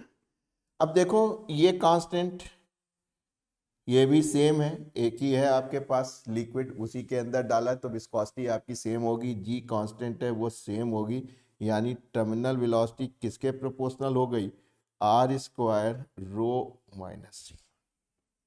ठीक, सिग्मा आपको मालूम है 0.1 रो 2 है, और ये भी आपको मालूम है। ठीक, तो वैल्यू रखते वक्त आप कुछ चीज़ों का ध्यान रखिएगा। क्या रखना है अभी बताता हूँ। नया पेज हम ले लेते हैं। तो आपने कहा terminal velocity of 1, terminal velocity of 2 की जहाँ तक बात करेंगे तो क्या हो जाएगा, R1 स्क्वायर सिग्मा 1, ये तो आपका सॉरी रो 1 माइनस सिग्मा, सिग्मा तो एक ही है क्योंकि लिक्विड आपका है, लिक्विड की डेंसिटी तो एक ही, इसी लिक्विड डेंसिटी के अंदर ये दोनों गिर रहे हैं। क्लियर। अगला आपका क्या हो जाएगा, कहने लगे डेंसिटी बदल जाएगी, ये बदल जाएगी और ये हमारा सिग्मा यही रहेगा। R1 upon R2, R 1 mm 2 mm, तो अब यहाँ बैठ के पावर ना रखना, ठीक, इसका स्क्वायर कर लेना। सिग्मा माइनस रो, रो आपके पास क्या है 0.2, 0.1 रो 2, सिग्मा की वैल्यू यानी इसकी लिक्विड की डेंसिटी की वैल्यू आपको मालूम थी। अब देखिए यहाँ तो आपको मालूम है। अब देखो बेटा, रो 2 गायब करना है तो रो 1 की जगह आप रो 2 लिख दीजिए। आपने कहा बस सर यही तो आपने दे रखा था। अब तो सारा खेल हो गया बेटा, 1/4 हो गया, रो 2 कॉमन ले लेंगे, कैंसिल हो जाएगा तो 8 में से 0.1 और यहाँ 1 में से इतना गया तो 0.9 आया, यहाँ से गया तो 7.9, 9 चौक 36, इसको उड़ा दीजिए तो टर्मिनल वेलोसिटी का जो रेशियो होगा 79/36 है कोई, yes, D is the correct option. तो चीजें आसान है, जो जो कहता जा रहा है वो करते रहिए। ये वाली चीज जिस दिन आप सीख जाएंगे, आप कठिन से कठिन सवाल, मुश्किल से मुश्किल सवाल आसान से कर लेंगे। और मैं हमेशा की तरह कहता हूँ आग का जरिया है, तैर के जाना है डॉक्टर साहब, इतना ध्यान रखिए, ज्यादा पुराना नहीं है, नीट 2019 का ही सवाल है। क्या कह रहे हैं कि स्मॉल स्फीयर है, बहुत अच्छी बात है, रेडियस आर है, अच्छा भला था, घर में बैठा हुआ था कि नीट वालों ने कहा आओ आओ जरा देखें, बच्चों को टेस्टिंग कराते हैं, रेस्ट पे थे, किसी विस्कस लिक्विड में रेस्ट पे थे, आपने डाल दिया तो क्या हो गया कि जब ये चलने लगा तो क्या होगा, विस्कस फोर्स आ जाएगा। अरे भाई, इसको किसी कॉलम में आपने डाल दिया जिसके अंदर कोई आपके पास लिक्विड होगा, जब उससे टकराएगा तो जाहिर सी बात है एक विस्कस फोर्स पैदा होगा जिसकी वजह से हीटिंग इफेक्ट होगा। तो कह रहे हैं कि अगर हमको रेडियस बताना है तो बताना कि जब वो टर्मिनल वेलोसिटी उसने अटेंड की है तब कितना, किस रेट का heat produce due to rate of production of heat निकालना है, यानी dQ/dt निकालना है आपको। आपने कहा कि इसका मतलब है जब विस्कस फोर्स लग रहा है तो एक पावर जनरेट हो रही होगी, वो किसके बराबर होगी, उस समय के फोर्स और उस समय का फोर्स और आपकी वेलोसिटी, यही तो होती है, मैकेनिक्स पढ़ के आए हो। तो कहने लगे कब वेलोसिटी लेनी, कहीं टर्मिनल वेलोसिटी, कहने लगे अरे यही तो dW/dt होता है। हमने कहा होता है, कहीं बस बस काम बन गया, यही जो W है ना, यही तो एनर्जी है। अब की बार मैकेनिकल ना लेके हीट एनर्जी ले लेंगे, कहीं जितने जूल पैदा हो रहे कहीं भैया हीट पैदा हो रही है, बस काम बन गया। ये कहाँ तो रखेंगे, कहीं स्टोक थ्योरम से 6 नीटा R इंटू बी, कहीं कौन वाली वेलोसिटी, स्टोक थ्योरम में, कहीं टर्मिनल वाली वेलोसिटी, सारा काम होना है, बस काम हो गया। ये तो कांस्टेंट है R और ये हो गया BT²। हमने आपको पहले ही शुरू करने से बोला था गुरु सारा खेल टर्मिनल वेलोसिटी का है, ये फार्मूला याद कर लेना, बहुत काम देगा। कहने लगे जी बी कांस्टेंट ये इसकी थी और ये वाली इसकी थी, डेंसिटी कोफिशिएंट ऑफ विस्कोसिटी ईटा, बहुत से लोग नीटा बोलते हैं, जी कांस्टेंट है, तो V T is directly proportional to R square, V T is directly proportional to R square. दिख रहा है बेटा? ये करना क्या है आपको, करना क्या है आपको, V T is directly proportional to R square, तो आपको करना क्या था, यहाँ पे रख देना था, आर स्क्वायर है और यहाँ बी टी का स्क्वायर है, जब लाओगे तो स्क्वायर का स्क्वायर करोगे तो क्या हो जाएगा, 4 हो जाएगा, एक पहले से था तो 5 हो जाएगा, यानी कि जिस रेट से हीट प्रोड्यूस हो रही है वो रेडियस की पावर 5 है कोई? Yes, first is the correct option. तो चीजें आसान है, आप करेंगे तो कर ले जाएंगे। चलिए आगे चलते, ये वही घिसा पिटा सवाल है जो हमने बताया है कि भाई साहब टर्मिनल वेलोसिटी का बताइए क्या होगा। अमा किसी लिक्विड में गिरोगे, ठीक है, विस्कस ऑयल है, आप गिरेंगे तो क्या होगा, शुरू में तो आप u बराबर 0 चलेंगे और धीरे धीरे आपकी वेलोसिटी बढ़ जाएगी, अच्छी खासी हो जाएगी। उसके बाद विस्कस फोर्स से क्या हो जाएगा, जो mg लग रहा था और जो आपकी जो एक्सेलेरेशन या रिटार्डेशन जो चल रहा था जिसकी वजह से, विस्कस फोर्स की वजह से, तो वो क्या कर देगा, आपकी एक्सेलेरेशन को न्यू आ रहा है, अब ऊपर लग रहा है, जैसे फ्रिक्शन होता है ना, फ्रिक्शन फोर्स होता है, वो दो सॉलिड के बीच में लगता है और दो लिक्विड सरफेस के बीच में जो लगता है उसको विस्कस फोर्स कहते हैं। बस वही आपका काम करेगा और आपकी वेलोसिटी को रिड्यूस करते करते इस एक्सेलेरेशन को वो रिड्यूस कर देगा, जिसकी वजह से कांस्टेंट वेलोसिटी से आप गिरने लगते हैं, वही आपकी टर्मिनल वेलोसिटी होती है। और टर्मिनल वेलोसिटी का मतलब है कि आप एक कांस्टेंट वेलोसिटी से गिर रहे हैं, आपके पास कोई एक्सेलेरेशन नहीं है। बस शुरू में तो देखिए रेस से चले थे, अच्छी खासी वेलोसिटी आपको मिल गई थी एक पर्टिकुलर टाइम पे, उसके बाद एक कांस्टेंट वेलोसिटी से आप आगे बढ़ने लगे। ये ग्राफ ध्यान रखिएगा, यहाँ पे भी पूछा गया है और हमने शुरू करते वक्त, अपना लेक्चर शुरू करते वक्त भी आपको दिखाया था ये वाला, जो कि आपने कहा था कि वी वाला, वो भी सेम चीज़ है। यहाँ पे भी यही बात पूरी आपको एक्सप्लेन की थी इस क्वेश्चंस में। तो अब तक यहाँ तक पहुँचते पहुँचते आपको याद हो गई कि भैया ऐसा ग्राफ मिलेगा हमको फ्लूइड्स में, और ऐसी सूरत हाल में हम जो हैं फौरन कहेंगे कि पहले वेलोसिटी बढ़ेगी टर्मिनल वेलोसिटी, फिर बाद में एक समय बाद, सीमा बाद वो कांस्टेंट हो जाएगी, क्योंकि उसमें एक्सेलेरेशन बॉडी के अंदर खत्म हो जाता है, केवल एक कांस्टेंट वेलोसिटी से गिरने लगती है फ्लूइड के अंदर। देखो बेटा कितना अच्छा सवाल है, क्या कह रहे हैं, अमाउंट ऑफ एनर्जी रिक्वायर्ड, कितनी एनर्जी आपको चाहिए होगी किसके लिए बेटा, सोप बबल, ध्यान रखिएगा सोप बबल्स में डबल लेयर होती हैं और एयर बबल में सिंगल लेयर होती हैं, of the radius of 2 centimetre from the slope solution nearly. Surface tension आपको दिया ही है, कितना है बेटा, 0.03 न्यूटन प्रति मीटर। तो आपको एक फार्मूला पढ़ा होगा, एनर्जी रिक्वायर्ड यानी work done is equal to 2 time of area, क्योंकि सोप बबल है 2 लेयर बनाएगा तो डबल एरिया हो जाएगा, और एरिया किस फॉर्म में होता है, 4 पाई आर स्क्वायर, क्योंकि आप जानते हैं कि सोप को आप क्या लेंगे, एक स्फीयर की तरह कंसीडर करेंगे। सॉल्व कर लिया जाए, काम बन जाएगा। तो आपने कहा कि साहब सरफेस टेंशन है हमारे पास 0.324 22/7 करने से कोई फायदा नजर नहीं आ रहा था।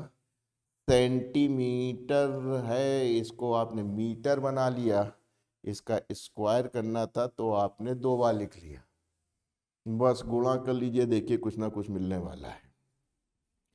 2 दुनाई 4, 4 चौक 16, 16 दुनाई 32 और 32 तिया 48, ठीक है, 32 तिया। फिलहाल तो आप ऐसे कीजिए 0.03, 2 चौक 8, 8 दुनाई 16 दुनाई 32, ये हो गया 3.14 और ये हो गई -4। एक चीज देख लो बेटा, इसको गुणा करोगे तो 3 दुनाई 6, 3 त्रिक्का 9, 96 के आसपास आ रहा है, थोड़ा सा ज़्यादा ही होगा, एम ए राइट, इम्तिहान में ऐसे ही कर लेना, 3 दुनाई 6 और 3 त्रिक्का 9, करीब इसको 100 मान लें, क्योंकि हमने केवल 3 से मल्टीप्लाई किया, 1.4 नहीं है। जब 100 कर लोगे तो इससे मल्टीप्लाई कर लेना, तो 3.0 10⁻⁻⁴ एनर्जी की यूनिट वर्क डन जूल। तो जाहिर सी बात है इतनी एनर्जी आपको रिक्वायर्ड होगी अगर आपको जो है 2 सेंटीमीटर के रेडियस के बराबर इसको बबल को फुलाना है, सो बबल बनाना है। आइए सर आगे चलते हैं। कह रहे हैं सोप बबल एक्सपेंड, अगर सोप बबल एक्सपेंड करेगा तो क्या होगा, उसका रेडियस ही जो है ना वही तो बढ़ेगा, तभी तो एक्सपेंड करेगा, रेडियस आपका बढ़ेगा। तो कहने लगे ऐसे में प्रेशर्स की क्या होगी। आपको मालूम है, इसको मासूम है, एक्सेस प्रेशर का फार्मूला आप खूब रट के इम्तिहान में गए थे। आपने कहा था कि एक्सेस प्रेशर या जो चेंज इन प्रेशर होता है 4T/R होता है। शो बबल है, जाहिर सी बात है डबल लेयर है। एयर बबल होता तो एक्सेस प्रेशर क्या होता है 2T/R। ये आपका एटमॉस्फेरिक प्रेशर लग रहा है, जिसको आप आउट के हिसाब से भी कहते हैं, और ये है आपका इनसाइड इन, जिसको आप आई या आई इन कहते हैं। तो ये ज़्यादा होगा तभी तो फूलेगा। तो आपने कहा इतना माइनस इतना, इतना हमारा एक्सेस हो गया, यानी इनसाइड इज इक्वल टू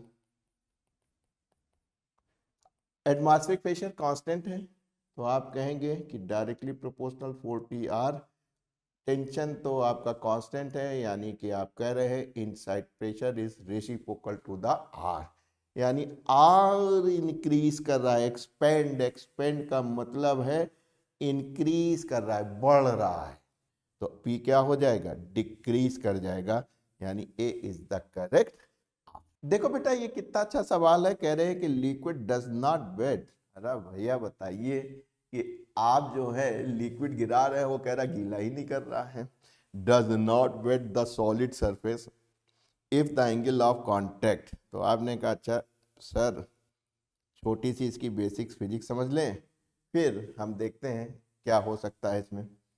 आपने कहा कि सर ये हमारी पीले रंग की सॉलिड सरफेस थी, ये हमारे पास लिक्विड थी, ये हमारे पास लिक्विड था। तो दो कंडीशन हो सकती हैं आपके पास। क्या हो सकती हैं, लिक्विड के बीच में लगने, आपस में मॉलिक्यूल में लगने वाला कोहर्सिव फोर्स होता है, और इसमें लिक्विड और सॉलिड सरफेस के बीच में लगने वाला फोर्स एडर्सिव होता है। यानी कि आप देख रहे हैं कि दो फोर्सेस लग रहे हैं। अब डिपेंड करेगा कि कौन सा फोर्स ज़्यादा होगा जिसकी वजह से गीला होगा, और एक आपको एंगल ऑफ कांटेक्ट मिलेगा। उसी एंगल ऑफ कांटेक्ट से आप समझ जाएंगे क्या होगा। जब देखिए कोअर्सिव फोर्स दो सेम, यानी लिक्विड के बीच में एक मॉलिक्यूल के बीच में लगने वाला फोर्स है, और एक आपका molecule liquid versus solid surface, जिस सरफेस पे उनके बीच में लगना एडर्सिव फोर्स है। अगर adhesive force is greater than cohesive force, तो ये अपने को खींचना चालू करेगा। तो इसकी शेप जो है वो आपकी इस तरीके की आ जाएगी, ये ऐसा नहीं रहेगा, इस शेप में आ जाएगा। और जैसा कि आपने मरकरी के केस में देखा था कि उनके जो मॉलिक्यूल्स थे वो ज्यादा थे इन कंपेरिजन टू ग्लास, जो आपकी कैपिलरी था। तो आप देखते थे ऐसे के केस में ये सब ये इस तरीके का आपके पास शेप आ जाता है। इनके ज्यादा थे, एडर्सिव फोर्स से ज्यादा थे, तो ये अपने को में कौन से करते हैं। अब आपने कहा हमको मालूम है इस मासूम में एक एंगल ऑफ कांटेक्ट खींच ले, जो कि सरफेस और लिक्विड के बीच में होता है। एंगल ऑफ कांटेक्ट सरफेस और लिक्विड के बीच में होता है, ये थीटा हो गया। ठीक, यहाँ पे आपका cohesive force greater than adhesive force था, एम आई राइट। तो ऐसे सूरत हाल में आप देख रहे हैं ये एंगल नहीं होता है, ये एंगल ऑफ कांटेक्ट तो आपने खींच ही लिया था, बहुत अच्छा किया था, लेकिन इस सोर्स से लेते हैं, ये यहीं से इसको लेते हैं, यहीं से लेते हैं। तो जब ये एंगल ग्रेटर देन 90 डिग्री होता है, ग्रेटर देन 90 हो गया ना आपका, ये एक परपेंडिकुलर डाल दीजिए। तो क्या होता है कि आपकी जो है कॉन्वेक्स शेप बन जाती है, यानी कोअर्सिव फोर्स एडर्सिव फोर्स से ज़्यादा होता है। तो ऐसी स्थिति में जो है लिक्विड अपने को संजो के रख लेता है, और वो सॉलिड जो सरफेस होती है उसको गीला नहीं करता है। ऐसे में क्या होता है कि एडर्सिव फोर्स ज़्यादा होता है तो वो खींच लेता है। अपनी ओर सॉलिड सरफेस, इसकी वजह से गीला हो जाता है। तो आपको क्या बताना था, नॉट वेट, कि गीला ना हो। गीला नहीं होगा, ये तभी होगा कि जब ये वाला केस होगा, यानी ग्रेटर देन 90 डिग्री होगा। अगर ग्रेटर देन 90 डिग्री होगा तो आपका ये गीला नहीं होगा। एंगल ऑफ कांटेक्ट किसमें किसमें, लिक्विड और सॉलिड सरफेस के बीच में। देखो बेटा, ये भी सवाल कितना अच्छा है और नीट 2020 में पूछा गया है। बहुत सिंपल है। Capillary tube of radius arch immerse in a water and water rise up to the height h। बहुत अच्छी बात है। कैपिलरी को जब करोगे तो अगेंस्ट ग्रेविटी चलेगा, यही उसकी प्रॉपर्टी है। क्यों होती, थ्योरी में आप पढ़ के आए हैं। The mass of the water of the capillary tubes जो था, नाप लिया इन्होंने, वो 5 ग्राम का था।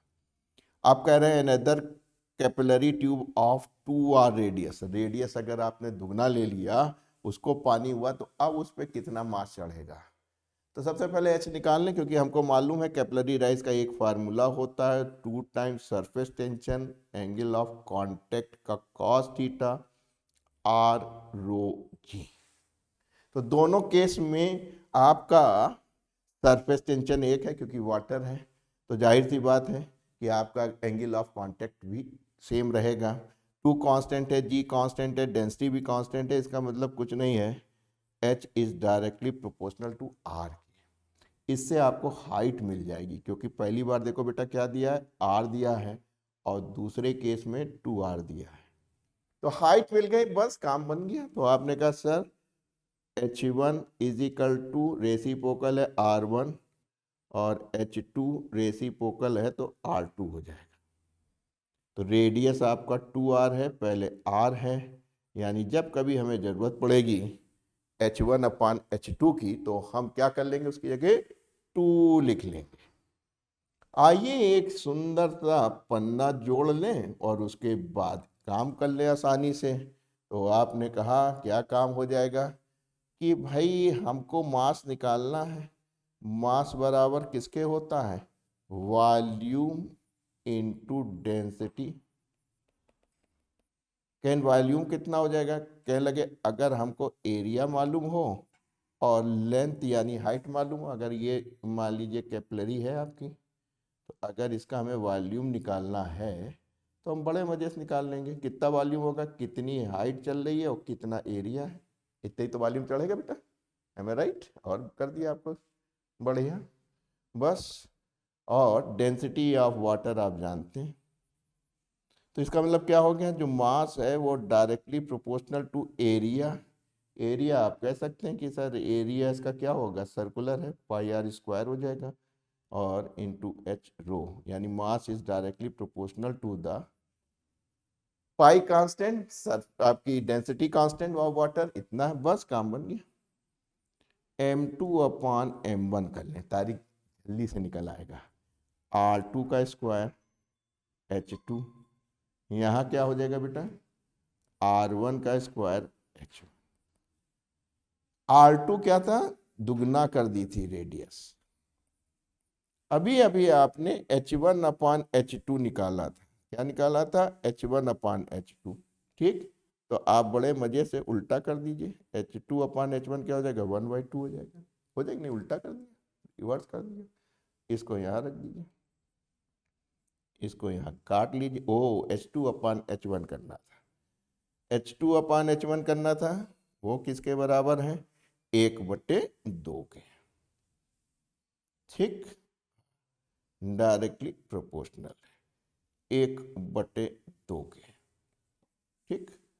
तो आपने कहा ठीक है, बिल्कुल सही लिख रहे थे। तो ये किसके बराबर हो जाएगा बेटा, m2, m1 पहले क्या था, 5 ग्राम था, 5 ग्राम था, तो ये हो जाएगा 4, ये हो गया 2, यानी 2। जब आप इसको ले जाएंगे, चाहे तो अभी आप m1 ही रखिए, तो आप बड़े आराम से कहेंगे कि भाई साहब जो m2 है वो 2 टाइम ऑफ m1 हो गया। m1 कितना था, 5 ग्राम था, मल्टीप्लाई कर लीजिए 10 ग्राम। क्लियर। तो आपने कहा कि कितना सुंदर सवाल था और बड़े आराम से आपने इसको निकाल लिया। तो केवल हाइट आ गई, हाइट से आपको जो है मास आ गया, मास से आपका काम तमाम।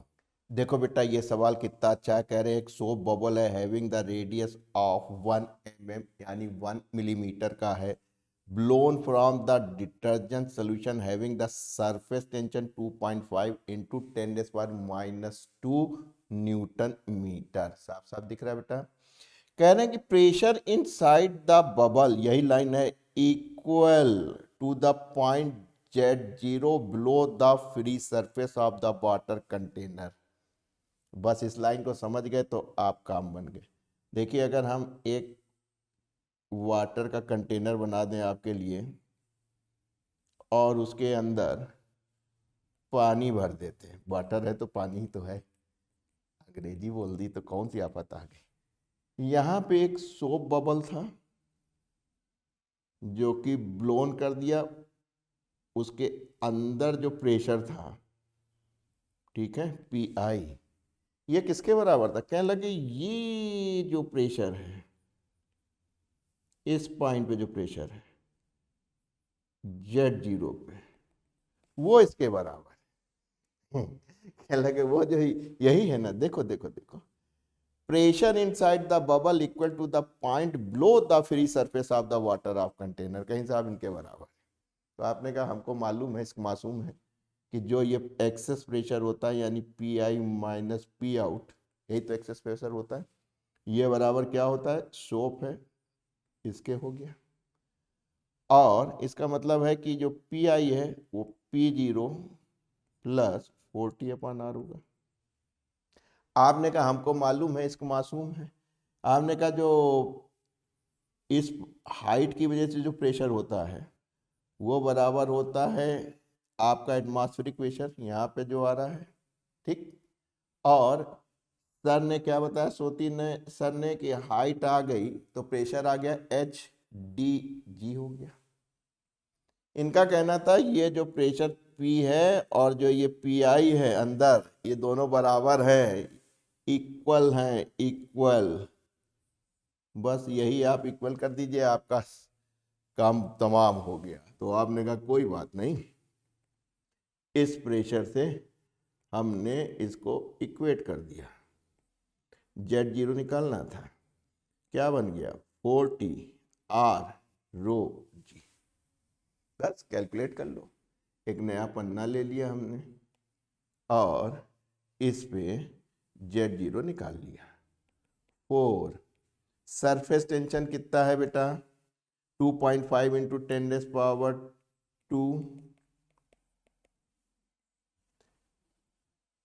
R radius 1 mm। Density of water दे रखी है 10⁻³ और G अगर ना भी कहा होता तो भी हम 10 लेते हैं, शरीफ आदमी है, 10 कह दिया तो काम बन गया आपका। आपने कहा कि भाई साहब इनसे ये उड़ गए और 25 चौकू 100 हो गया, जब कुछ नहीं है तो ये 1 है, ऊपर जाके जो हैं -3 बन गए कि नहीं बन गए? बस काम बन गया आपका। 25 चौकू 100, नीचे ये थे तो आपने कहा कि 1 मीटर बना है और इसलिए अगर हम एक घर और ले जाएं तो इतने मीटर हो जाएगा, यानी 1 सेंटीमीटर। ठीक, 10⁻² सेंटीमीटर होते हैं। बस काम बन गया आपका। कौन सा सही हो गया अभी? तो अगर आप सवाल की लैंग्वेज को पढ़ लेते हैं, समझ लेते हैं और आपने कहा कि भाई साहब जो एक्सेस प्रेशर है वो सोप बबल में 40/R हो जाएगा और एयर बबल में 2T/R हो जाएगा, बस। और इसी पॉइंट पे प्रेशर आप देखते ही चले आ रहे हैं, HDG से आप कर लेते हैं, डेंसिटी उससे गुणा कर लेते हैं, काम बन जाता है। एटमॉस्फेरिक प्रेशर का थोड़ा सा भी आपको ज्ञान हो जाएगा तो आप सवाल फ्लूइड्स के जो आप कहते हैं ना अपनी लैंग्वेज में, सर बन नहीं रहे, बनने लगेंगे। देखो बेटा कितना अच्छा सवाल है। क्या कह रहे हैं कि आपके पास rectangular film of liquid is extended from 4 into 2 centimetre. क्या मिल गया बेटा आपको? एरिया मिल गया ना, ये आपके पास था जिसको आप एक्सटेंड करके ले जा रहे हैं 5 इंटू 4, थोड़ा सा बढ़ा लिया है आपने, ठीक। लंबाई में 5 और इसमें, ठीक है। तो देख रहे हैं राजू, चेंज इन एरिया कितना आ रहा है, इतना आ रहा है। बस यहीं से आपका काम बन जाएगा। कहने लगे वर्क डन दे रखा, वो तो अब क्या सरफेस टेंशन पूछेंगे। तो आपने कहा कि हमको मालूम है, इसको मासूम है कि साहब आपको वर्क डन का फार्मूला मालूम था। क्योंकि क्या है, लिक्विड फिल्म है तो 2 लेयर होंगी। कोई भी चीज़ होगा अगर जरा सी भी पतली होगी तो लेयर हो गई ना, अपर एंड लोअर। तो आप कहेंगे 2 time in change in area. काम बन गया। आपके पास क्या दे रखा है? कहने लगे सर हमारे पास वर्क डन इतना दे रखा है, टेंशन निकालना है 2 टाइम एरिया। बाद में एरिया क्या है, 5 into 4, 5 into 4, 20 centimetre, minus rectangle है ना, अब लेंथ इंटू चौड़ाई। और पहले कितना था, 8, मसला सेंटीमीटर का था। किस में बनाओगे आप, मीटर में चेंज कर लोगे। आ गया बेटा आपका। तो टेंशन बराबर 3 इंटू 10⁻⁻4, यहाँ पहुँचे ये 12, और 12 दूनाई 24 -2। M I right? बस काम बन गया आपका।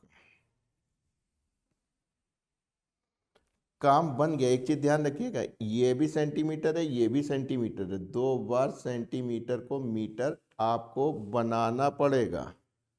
2 बार आपको सेंटीमीटर को मीटर बनाना पड़ेगा। एरिया है, लंबाई भी सेंटीमीटर में है और चौड़ाई भी। तो एक बार लंबाई की सेंटीमीटर चेंज की, एक बार चौड़ाई की। इससे आपका ये कैंसिल हो गया। डेटा वाले अच्छे हैं, डेटा अच्छा देते हैं। ये हो गया आपका 12 दूनाई 24 यानी 1/8। भाग कर दीजिए, पॉइंट लगाया 0, 8 का नाम 8, 2, 8 दूनाई 16, 20, और आपका हो गया 16 4 20, 8 पंजे 40 न्यूटन प्रति मीटर। है कोई? Yes, D is the right choice. तो देखिए चीजें आसान हैं, आप उसको कैसे ले रहे हैं, कैसे कर रहे हैं, इस बात का ध्यान रखिएगा। फार्मूला देखिए कितना आसान होता है। ठीक, देखो बेटा कितना अच्छा एग्जाम्पल है कैपिलरी राइज का। 3 लिक्विड्स ऑफ डेंसिटी ρ1 ρ2 ρ3, यानी आपके पास 3 लिक्विड है, तीनों की डेंसिटी अलग अलग है। और कंडीशन भी दे रखी है आपको। क्या दे रखी है कि डेंसिटी जो पहले की है वो दूसरे से ज्यादा है, दूसरे की तीसरे से ज्यादा है। Having the same value of surface tension, यानी सरफेस टेंशन सबका सेम है।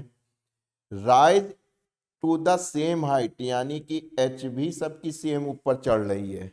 और 3 आइडेंटिकल कैपिलरीज है। आपको एंगल ऑफ कांटेक्ट के का संबंध बताना है कि क्या होगा। तो आपने कहा साहब हमको मालूम है, इसको मासूम है, जो कैपिलरी राइज होता है वो 2t cos theta upon r रो जी। 3 आइडेंटिकल कैपिलरीज का मतलब समझ रहे हैं कि भैया एक ही तरीके की 3 कैपिलरी थी, यानी तीनों का रेडियस बराबर था। बस यहाँ से आपको एक निष्कर्ष निकल आया कि केवल एक ही वेरिएबल है आपका। क्या वेरी कर रहा है? वो आपकी डेंसिटी वेरी कर रही है। और आपको रिलेशनशिप किसमें बतानी? एंगल ऑफ कांटेक्ट यानी थीटा में। तो देखिए दोस्त, इधर हम कर लें तो h अपान 2 इधर आ गया, r भी है, g भी ऊपर चला गया, तो क्या बचा इधर? यहाँ आपके पास cos थीटा अपान r। देखिए सरफेस टेंशन सेम है, हाइट भी सेम चल रही है, आइडेंटिकल है, r भी सेम चल रहा है, g तो कांस्टेंट होगा, यानी ये पूरी चीज आपकी कांस्टेंट हो गई। बस सॉरी, r गया है, इधर बचेगा आपका क्या बचेगा बेटा? इधर आपकी डेंसिटी बचेगी, क्योंकि डेंसिटी आपकी वेरी कर रही है। ठीक, बस इस आइडेंटिटी से आपको इनमें से 4 आइडेंटिटी निकालना है, जो कि बहुत आसान है। क्योंकि आप लोग मैथमेटिक्स से डरते हैं, इसलिए आपको दिक्कत होती है। तो इसका मतलब है cos theta into rho is equal to constant, जिसकी वजह से आप कह सकते हैं कि जो cos थीटा है वो हो जाएगा कांस्टेंट इंटू रो। कांस्टेंट को हटाते हैं तो बेटा क्या साइन ऑफ प्रोपोर्शनलिटी लगाते हैं। इसका मतलब क्या हो गया कि साहब जो डेंसिटी एंगल ऑफ कांटेक्ट का कॉस, ध्यान रखिएगा कॉस नॉट थीटा, वो डायरेक्टली प्रोपोर्शनल टू डेंसिटी है। आपको एक बढ़िया आइडेंटिटी दे रखी कि डेंसिटी जो है लिक्विड की बढ़ते क्रम में, यानी density of 1 is greater then density of 2 greater than density of 3, directly proportional है। आप बड़े खुश हो गए। इसका मतलब है कि जो कॉस थीटा 1 है वो कॉस थीटा 2 से बड़ा होगा और कॉस थीटा 3 से। ठीक, लेकिन एक चीज ध्यान रखिएगा बच्चों, क्योंकि आप लोग मैथ्स में थोड़ा सा वीक होते हैं, इसलिए हम आपको बता दें कॉस 0 क्या होता है 1, यानी कॉस में जितना थीटा कम होगा उतनी हाई वैल्यू होगी, क्योंकि कॉस और साइन में आप जानते हैं कि मैक्सिमम 0 से वहां तक आप जाते हैं। हालांकि माफ कीजिएगा 1 से -1 तक जाते हैं, लेकिन आपके पास रास्ते में 0 अंकल भी मिलते हैं। कॉस π/2 यानी 90 0 हो गया। तो यहाँ देखिए जो आपका एंगल ऑफ कांटेक्ट हो क्या हो सकता है, 0 हो सकता है, या 0 से बड़ा हो सकता है, या आपका ग्रेटर देन पाई हो सकता है। तो इसका मतलब है कि थीटा 1 बड़ा है, तो इसका मतलब है कि कॉस थीटा बड़ा है, तो यानी कि कॉस थीटा की जो वैल्यू है वो कम होगी तभी तो बड़ा होगा।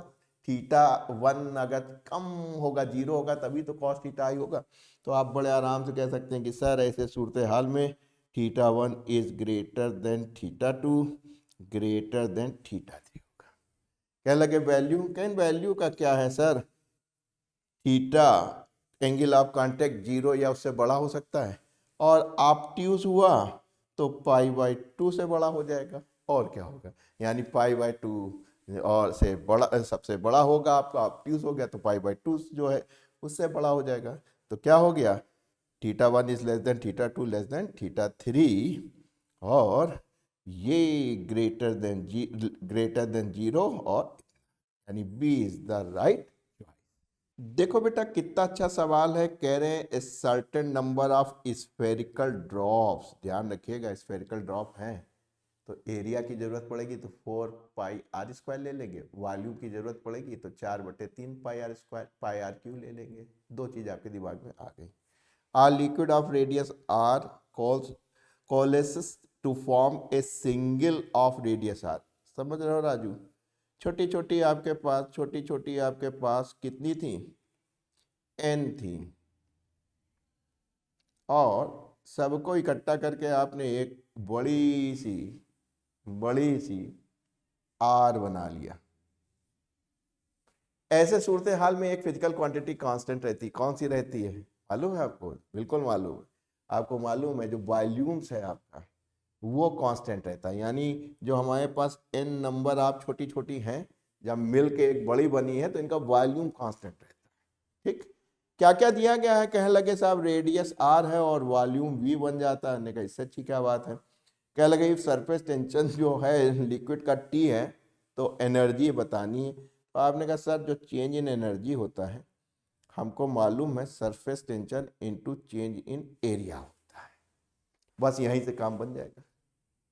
इनिशियल एरिया कितना था आपके पास, क्या लगे सर हमारे पास 4πr² और 1 2 नहीं n थी। कहीं फाइनल कितना हो गया, कहने लगे एक बन गई 4πr²। am I right? तो जाहिर सी बात है n है, अभी निकाल लेते हैं n की वैल्यू, उससे आपको पता चल जाएगा कि पहले एरिया ज़्यादा था कि बाद में। ठीक, तो चेंज है, अगर चेंज आपका पास पॉजिटिव होगा तो आप एनर्जी रिलीज कर देंगे, निगेटिव होगा तो उतनी एनर्जी आप कंज्यूम कर लेंगे। हमने अभी बताया था इसमें जो वॉल्यूम ऑफ n है ना छोटी छोटी, इसका टोटल वॉल्यूम जो है बड़की वाली जिसको कि v के बराबर दिया है इसके बराबर होगा। आइए जल्दी से एक पन्ना जोड़ लेते हैं और वॉल्यूम का 3 कर लेते हैं। तो 4/3 πr³ n का जो वॉल्यूम होगा वो 4/3 πr³ होगा।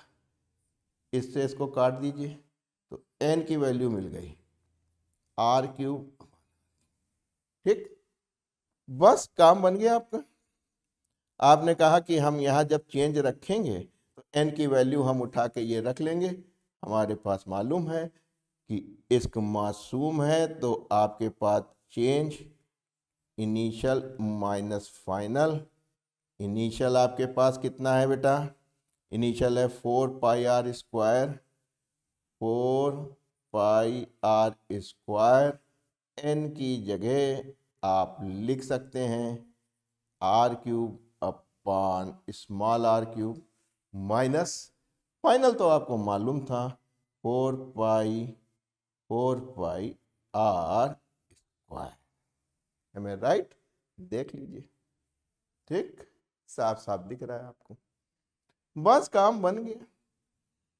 आपने कहा क्या कॉमन ले सकते हैं, आपने कहा इससे काट दे तो आपका ये कैंसिल हो जाएगा और 4π दिख रहा है दोनों जगह। अगर r³ कॉमन ले ले तो बहुत काम हो जाएगा, यहाँ हो जाएगा इतना, स्क्वायर है इसलिए इतना हो जाएगा। आपको r के टर्म में तो कुछ देना नहीं था इसलिए देख लीजिएगा। तो क्या है? वॉल्यूम है। वॉल्यूम आप जानते हैं बड़के वाले का क्या है? 4/3πr³। तो आपके पास 4πr³ तो है, ये 3 आपके पास नहीं है। अगर ये 3 मिल जाए तो काम बन जाए। तो इसको काम करना बहुत आसान है। आप 3 से इसको डिवाइड कर दीजिए और 3 ही से इसका मल्टीप्लिकेशन कर दीजिए, 3 से ही इसका मल्टीप्लिकेशन कर दीजिए, काम बन गया। ठीक, तो ये क्या बन गया? वॉल्यूम बन गया। बस यही सबसे बड़ी मुसीबत थी, चेंज इन एरिया निकालना। क्यों? क्योंकि आपका चेंज इन एनर्जी जो निकालनी थी वो किसके बराबर है? वो है आपके पास surface tension into change in area. बस काम बन गया। यानी चेंज इन एनर्जी को अगर हम सरफेस टेंशन से और गुणा कर दें, बस मेरा काम बन गया। तो जाहिर सी बात है, देखिए ये ज़्यादा था, एनर्जी पहले ज़्यादा थी और आपको एनर्जी पॉजिटिव मिल रही है, इसका मतलब लॉस हो रहा है। लॉस का मतलब क्या हो रहा है? आपने एनर्जी को रिलीज किया। तो ऑप्शन देखिए 3BT 1/r-r, एनर्जी का लॉस हो रहा है, इसका मतलब आप एनर्जी को रिलीज कर रहे हैं, एनर्जी को रिलीज कर रहे हैं। क्योंकि पहले आपके पास एनर्जी ज़्यादा थी तभी तो आपको पॉजिटिव मिल रहा है, फिर आपको कम मिल रहा है। तो इसका मतलब एनर्जी का लॉस हो रहा है, रिलीज कर रहे हैं। तो आपने देखा 3BT 1/r-r, मैथमेटिकली तो आप डिराइव कर गए। और यहाँ कंफ्यूज मत होइएगा, एब्जॉर्ब और रिलीज, क्योंकि ज़्यादा थी तभी तो कम हो, पॉजिटिव मिल रहा है। ठीक, इसका मतलब आप क्या कर रहे हैं? एनर्जी को रिलीज कर रहे हैं। देखो बेटा, ये सवाल बहुत अच्छा है। ये कह रहे हैं कि wettability of the surface by the liquid. अगर कोई सरफेस है वो लिक्विड के द्वारा वेट होगी, गीली होगी कि नहीं होगी, किस बात पे डिपेंड करता है? मुख्य रूप से, प्राइमरीली, प्रारंभिक रूप से किस पे बढ़ता है? देखो, अगर हम कहें ये साफ सरफेस है और ये हमारा लिक्विड है, ठीक, ये गीला कब करेगा? मोटा मोटा देखिए, दो फोर्सेस लगते हैं। सरफेस और लिक्विड के बीच में जो फोर्स लगता है उसको आप, दो डिफरेंट चीज हो गई ना।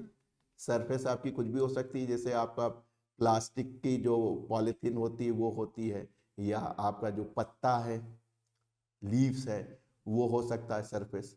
ठीक, ये दो एग्जाम्पल दिए जाते हैं। प्लास्टिक की जो होती है आपकी पन्नी, अरे जो पुकार खाते हो फोड़ दो तो वो पन्नी हो गई, या कोई पत्ता ले लिए। ठीक, इन दोनों के बीच में जो डिफरेंट टाइप है एडर्सिव फोर्स होता है। और सेम अगर आपका है, सेम जैसे लिक्विड है तो लिक्विड के बीच में भी आपस में फोर्स लग रहा है, कोअर्सिव हो रहा है।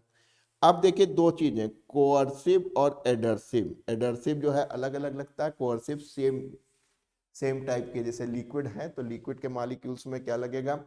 Coercive force.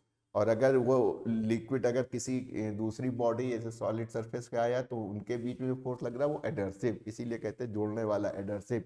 दो डिफरेंट चीज को जोड़ने के लिए जो फेविकोल आप यूज करते हैं उसका दूसरा टेक्निकल नाम एडर्सिव भी है। होगा क्या? जब एडर्सिव फोर्स ज्यादा होगा, am I right? यानी कि लिक्विड और इनके बीच में फोर्स ज़्यादा होगा तो आपको एक चीज़ दिखाई देगी। क्या दिखाई देगी? कि ये सिकुड़ता रहेगा और ये अपनी ओर खींच लेगा इसको। M I right? यहाँ दिखाएं, नहीं तो मेरी पीठ के पीछे छुप जाएंगे आप। ये सरफेस हो गई। अब अगर एडर्सिव है यानी लिक्विड और सरफेस के बीच में लगने वाला फोर्स, तो ये इस तरीके का आपको शेप दिखाएगा, जिसकी वजह से आपको एक एंगल ऑफ कांटेक्ट मिलेगा। ठीक। और अगर नहीं हुआ, इसका रिवर्स हुआ, सरफेस हुआ और जो कोर्सिव फोर्स ज़्यादा था, कहीं भैया हम ज़्यादा मजबूती से रहेंगे, तो आप देखेंगे ऐसे सूरत हाल पे जो आपका शेप बनता नज़र आएगा इसी लिक्विड का, वो ये हो जाएगा, जिसकी वजह से आप कहेंगे कि सर ये हमारा एंगल ऑफ कांटेक्ट हो गया लिक्विड के साथ, यानी कि ये आपका थीटा हो गया। तो आप इसीलिए कहते हैं जब ये एक्यूट होता है तो आप कहते हैं भीग जाएगा, ये होगा ऑब्ट्यूस हो गया, बड़ा हो गया, ग्रेटर देन 90 हो गया, तो आप कहते हैं कि सर ये ग्रेटर देन 90 हो गया इसलिए ये गीला नहीं होगा। तो फिलहाल यहाँ पूछ नहीं रहा है कि गीला होगा कि नहीं होगा।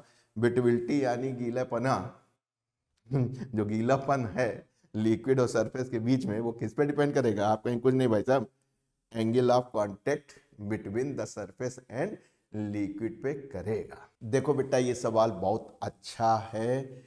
इसमें आपको ध्यान रखना है कि एंगल ऑफ कांटेक्ट दो प्रकार के होते हैं, एक तो एक्यूट होता है और दूसरा क्या होता है? ऑब्ट्यूज होता है। होता है कि नहीं होता है? ठीक। तो ऐसे में आपको ध्यान रखना है कब एक्यूट है कब ऑब्ट्यूज है, तो आपका काम बन जाएगा। आपको क्या करना है कि ये कब बनता है? जब आपकी कॉनकेव सरफेस हो। ऑब्ट्यूज कब बनता है बेटा? जब आपकी कॉन्वेक्स सरफेस हो। तो ये दो बेसिक प्रॉपर्टी आप थोड़ा सा ध्यान रखिएगा, आपका काम बन जाए। आइए अब सवाल पढ़ते हैं, इतना आप पढ़ के आए थे और काम को आगे बढ़ाते हैं। The angle of contact in the interference of water and glass. ठीक है, कोई वाटर है और ग्लास है। ठीक, ग्लास कुछ भी हो सकता है, capillary is made up of glass. 0 degree है। ठीक है, जब आप वाटर और गिलास लिए हैं। जब आप एथिल अल्कोहल लिए हैं और गिलास लिए हैं तब भी 0 डिग्री है। लेकिन जब मरकरी और गिलास के बीच में 140 का बनता है तो क्या हो गया? ऑब्ट्यूज हो गया। M I right? मुझे लग रहा है कि ये स्पेलिंग शायद मुझसे गलत हो रही है, तो ऑब्ट्यूज ये होनी चाहिए। M I right? ठीक। द मेथिलोडाइड और ग्लास के बीच में 30 डिग्री है यानी एक्यूट है, यानी less than 90 degree equal to 90 degree होता है तो एक्यूट हो जाता है, और ग्रेटर देन 90 डिग्री होता है तो आपका क्या हो जाता है बेटा? वो ऑब्ट्यूज हो जाता है। ठीक। अच्छा,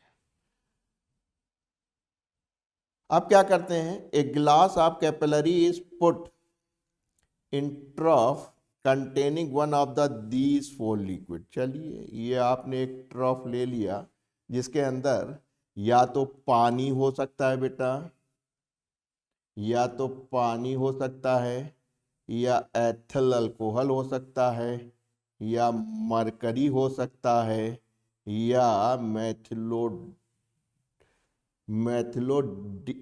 मैथिलोडिडाइड हो सकता है। राइट?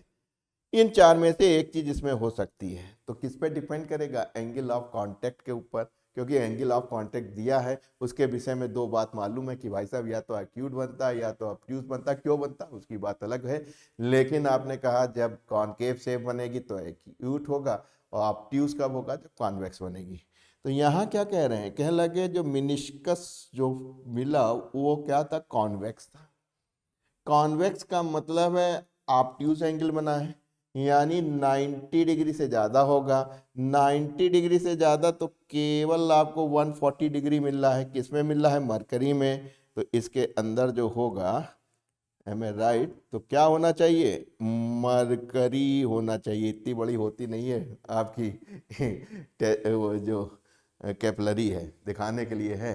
तो इसके अंदर क्या बना है? मरकरी है, क्योंकि आपका मिनिस्कस जो है कॉन्वेक्स बनना है। कॉन्वेक्स कब बनता है? जब ऑब्ट्यूज होता है। ऑब्ट्यूज 90 डिग्री से बड़ा होता है। और आप देख रहे हैं कि ये zero, water zero, ethyl alcohol zero, mercury जो है वो 90 से ज़्यादा है। इनका भी 30 डिग्री है आपका मैथिली। ठीक, तो आप बड़े आराम से कहेंगे कि साहब ये मरकरी था।